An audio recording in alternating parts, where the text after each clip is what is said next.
गुजरात के वडोदरा जिला में मनरेगा और नरेगा की कार्यप्रणाली को लेकर भ्रष्टाचार के गंभीर आरोप सामने आए हैं। यहां काम किए बिना 300 से ज्यादा लोगों के नाम पर सरकारी राशि निकाली गई होने के आरोप लगाए गए हैं।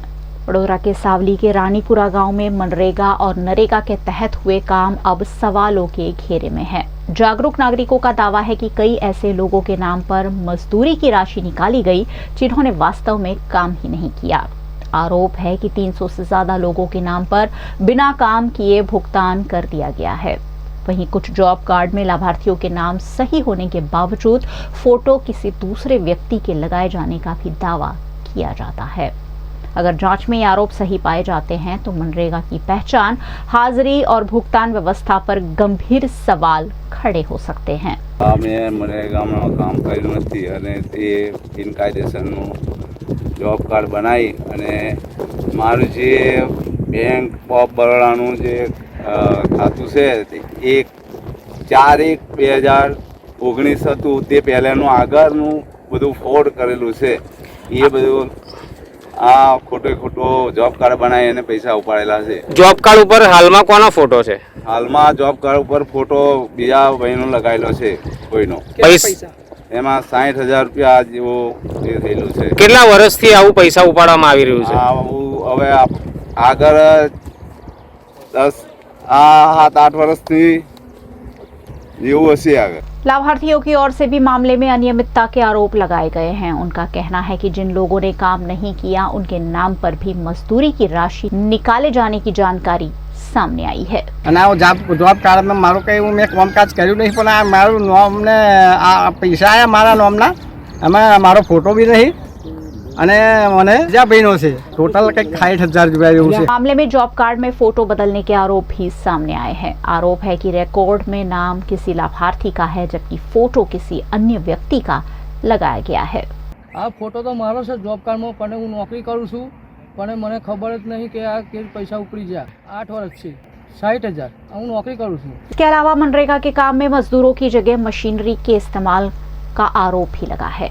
अब सवाल यह है कि वास्तव में कितने मजदूरों ने काम किया, कितने दिनों की हाजिरी दर्ज हुई और कितनी राशि का भुगतान किया गया। मारा गामમાં જે ભ્રષ્ટાચાર ચાલી રહ્યો છે મનરેગાનો 300 થી વધુ જોબ કાર્ડ છે તે જોબ કાર્ડ જે ચાલવાના એ કોઈ એ નથી ઇસ્યુ એ લોકોને મન ફાવે તેમ બોલાડી દીધા છે। મન ફાવે તેવા પૈસા ઉપર લીધા, કોઈને કીધું નહીં કે આટલું છે આવું છે।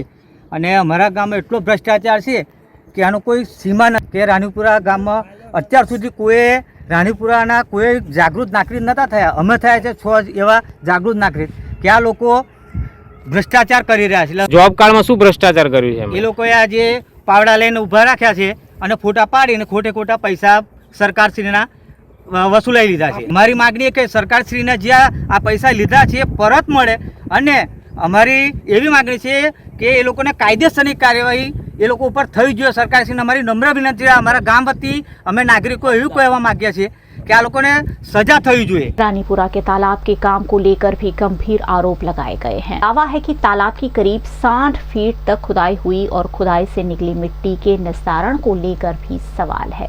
मिट्टी बेचने के आरोप भी लगाए गए हैं। હું ગામ રાનીપુરાનો રહેવાસી છું અને અત્યારે મનરેગા હેઠળની અંદર જે કામ ચાલી રહ્યા છે બહુ ભ્રષ્ટાચાર ચાલી રહ્યો છે।